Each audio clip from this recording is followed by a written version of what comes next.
Kelanchal times, हर खबर पर हमारी नजर।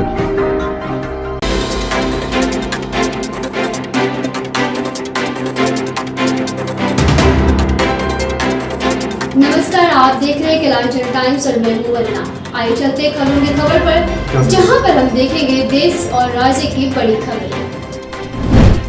24 घंटे में 81,466 लोग हुए कोरोना पॉजिटिव। नए केस 469 मरीजों ने दम तोड़ा। देश में कोरोना की रफ्तार एक बार फिर से बेलगाम हो गई है। देश में पिछले 24 घंटे में 81,000 से अधिक नए मामले ने पूरे देश को डरा दिया है। पिछले साल की तरह ही इस साल भी महाराष्ट्र कोरोना के संक्रमण में सबसे ज्यादा प्रभावित दिख रहा है। कोरोना संक्रमण को देखते हुए प्रशासन ने सख्त कदम उठाए हैं। बिना अनुमति के पार्टी व जुलूस जैसे आयोजन पर प्रतिबंध लगा दिए हैं। माल को कोविड प्रोटोकॉल का पालन करना होगा, नहीं करने पर नोटिस जारी की गई है। धार्मिक स्थलों से लेकर बाजार और रेस्टोरेंट में बिना मास्क प्रवेश कर पूरी तरह से रोक लगा दी है।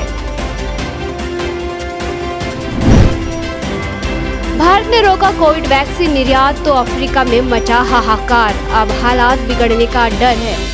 भारत के एस्ट्राजेनेका कोरोना वायरस वैक्सीन का निर्यात रोकने से अफ्रीकी देश में चिंताएं बढ़ गई है।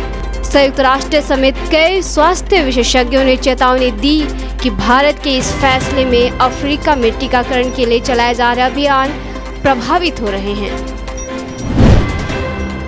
स्टालिन के बेटे का आरोप, पीएम मोदी के टॉर्चर से हुए सुषमा जेटली की मौत। द्रविड़ मुनेत्र कड़गम के प्रमुख एमके स्टालिन के बेटे अदयनिधि स्टालिन की टिप्पणियों से विवाद खड़ा हो गया है। उन्होंने कहा कि पूर्व केंद्रीय मंत्री सुषमा स्वराज और अरुण जेटली की प्रधानमंत्री नरेंद्र मोदी की प्रताड़ना और दबाव के कारण मृत्यु हो गई है।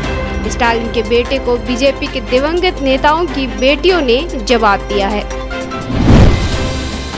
बीजेपी नेता के घर अटैक, मुठभेड़ में बुरखे वाला भी ढेर। 24 घंटे में 3 आतंकवादियों का काम तमाम। गुरुवार को 4 आतंकवादी ने श्रीनगर में बीजेपी नेता अनवर अहमद के घर पर हमला किया था। इस हमले में वहां तैनात एक पुलिसकर्मी की मौत हो गई थी। सभी आतंकवादी भागने में कामयाब रहे। बताया जा रहा है कि इनमें एक वही आतंकवादी है जिसने श्रीनगर में बुर्का पहनकर बीजेपी नेता के घर हमला किया था। इस हमले में एक पुलिसकर्मी की मौत हो गई थी।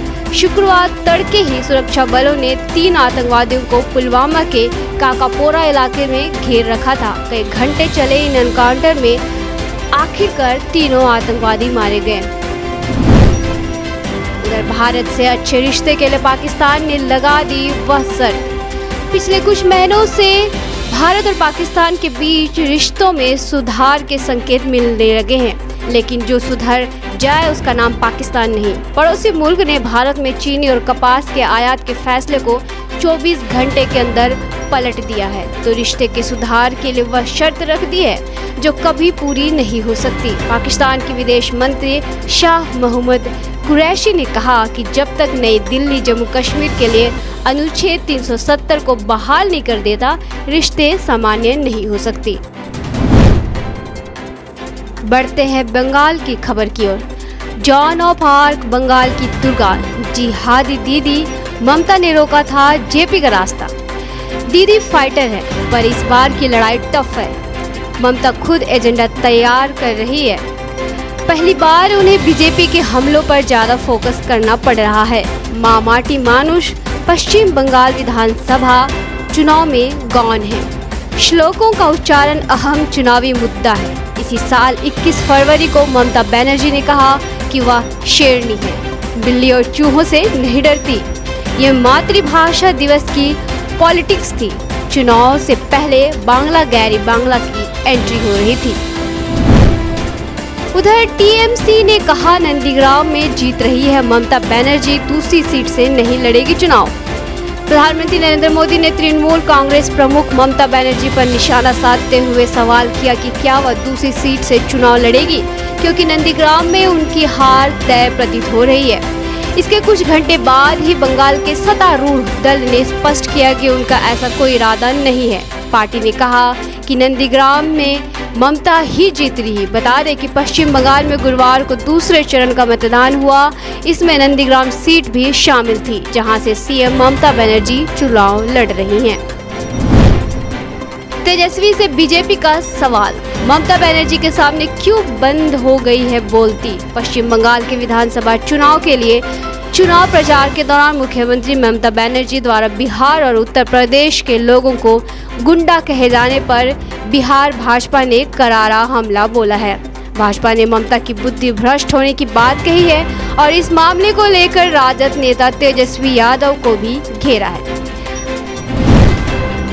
आगे बढ़ते हैं खबर झारखंड की ओर। झारखंड में बिगड़ रहे हालात, आज मिले हैं 690 कोरोना पॉजिटिव, 369 रांची में। हेमंत सरकार पाबंदियों पर दी गई छूट ले सकती है वापस। झारखंड में कोरोना वायरस संक्रमण उफान पर है। बीते हुए दिन 693 कोरोना संक्रमित की पहचान के बाद आज एक बार फिर से 690 पॉजिटिव केस सामने आए हैं। राजधानी रांची में अकेले 369 कोरोना मरीजों की पुष्टि हुई है। राज्य सरकार लॉकडाउन में लगाई गई पाबंदियों पर भी दी गई कुछ छूट वापस लेने पर विचार कर रही है। मुख्यमंत्री अधिकारियों से लगातार संक्रमण की स्थिति पर रिपोर्ट ले रहे हैं। जल्द ही मुख्यमंत्री की अध्यक्षता वाली राज्य आपदा प्रबंधन प्राधिकार की बैठक में इस पर फैसला लिया जा सकता है। वहीं झारखंड में फूटा कोविड बम, आवासीय बालिका विद्यालय की 25 छात्राएं कोरोना संक्रमित, हॉस्टल भी हुए बंद। रांची के बुढ़े स्थित बालिका आवासीय विद्यालय के 29 छात्राएं 2 दिन में कोरोना वायरस से संक्रमित पाई गई। इसी के साथ हॉस्टल को बंद कर दिया गया है। वहीं संक्रमित छात्राओं की संख्या में और बढ़ोतरी की संभावना है। बताया जा रहा है कि अभी कई छात्राएं की कोरोना जांच रिपोर्ट नहीं मिली है। कोरोना संक्रमण की वजह से झारखंड स्वास्थ्य सचिव सख्त दिए सघन जांच अभियान चलाने की निर्देश।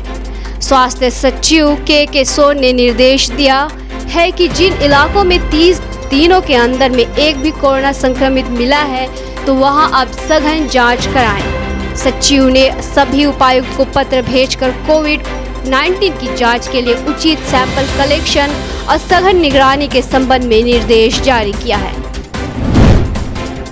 वहीं 45 से ऊपर वालों की शुरू हुई कोरोना वैक्सीनेशन की प्रक्रिया, रजिस्ट्रेशन के लिए लंबी कतार। कोरोना वायरस वैक्सीनेशन केंद्र सरकार के स्वास्थ्य मंत्रालय के निर्देश के आलोक में राजधानी रांची में गुरुवार को वैक्सीनेशन की प्रक्रिया प्रारंभ हो गई है। 45 वर्ष अथवा इससे अधिक उम्र के लोग बड़ी संख्या में वैक्सीन लेने विभिन्न स्वास्थ्य केंद्रों पर पहुंच रहे हैं। राज्य के सभी जिलों में कोरोना की वैक्सीन दी जा रही है। राजधानी रांची के सदर अस्पताल में वैक्सीनेशन के लिए लोगों की लंबी कतार लगी हुई है। मौके पर मौजूद स्वास्थ्य विभाग के कर्मचारी लोगों से शारीरिक दूरी बनाकर खड़े होने की अपील कर रही हैं। बढ़ते हैं मधुपुर की खबर की ओर, जहां मधुपुर उपचुनाव में 40 कंपनी जिला बल के जवान भी 5 दिनों तक रहेंगे प्रतिनियुक्त। मधुपुर विधानसभा सीट के लिए हो रहे उपचुनाव में 13 अप्रैल से 18 अप्रैल तक 40 कंपनियां जिला बल के जवान भी लगाए जाएंगे। देवघर के एसपी के अनुरोध पर गुरुवार को पुलिस मुख्यालय ने सभी जिलों को इस संबंध में आदेश जारी किया है। निष्पक्ष और शांतिपूर्ण मतदान के लिए देवघर जिले में सभी कंपनियों की प्रतिनियुक्ति होगी। बता दें कि मधुपुर उपचुनाव में 17 अप्रैल को मतदान होगा। बढ़ते हैं बिहार की खबर की ओर। 21वीं सदी की होली, रंग खेलते खेलते ही भर दी मांग। होली तो होली है, दो दिलों का मिलन। होली के दिन एक दूसरे के गालों पर गुलाल मलते मलते ज्योति और राहुल हमेशा के लिए एक दूसरे के लिए हो गए। शोले फिल्म का वो गीत बड़ा मशहूर है, याद है ना आपको। होली के दिन दिल खेले जाते हैं, रंगों में रंग मिल जाते हैं, गिले शिकवे भूलकर दोस्तों दुश्मनों से गले मिल जाते हैं। लेकिन यह दुश्मन नहीं, यह तो दोस्त ही थे जिन्होंने होली के दिन को चुना एक दूसरे के लिए। वहीं बिहार में महंगा सफर, प्राइवेट के बाद अब इसी माह में सरकारी बसों का भी बढ़ने वाला है किराया। बिहार में अब इसी माह में सरकारी बसों का भी किराया बढ़ने वाला है। प्रदेश में डीजल से चलने वाली सरकारी बसों का किराया बढ़ेगा।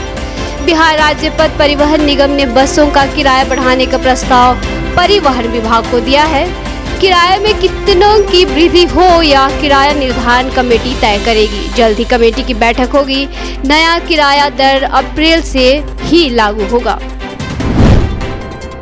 वहीं बिहार में 1500 के पार पहुंची कोरोना संक्रमित संख्या। एक दिन में मिले 259 नए मरीज। बिहार में कोरोना संक्रमण तेजी से बढ़ रहा है।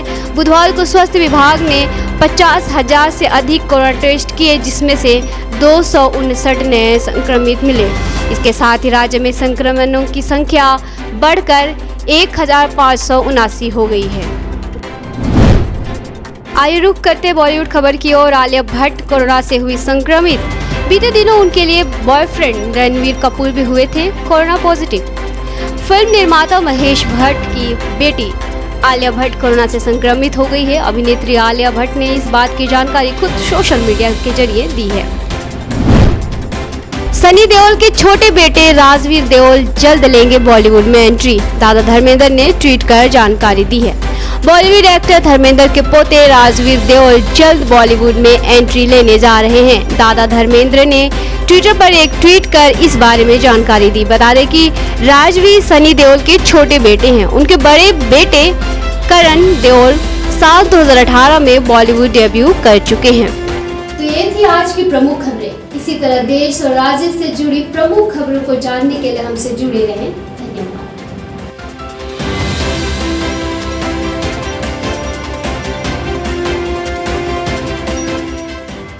केलांचल टाइम्स, हर खबर पर हमारी नजर।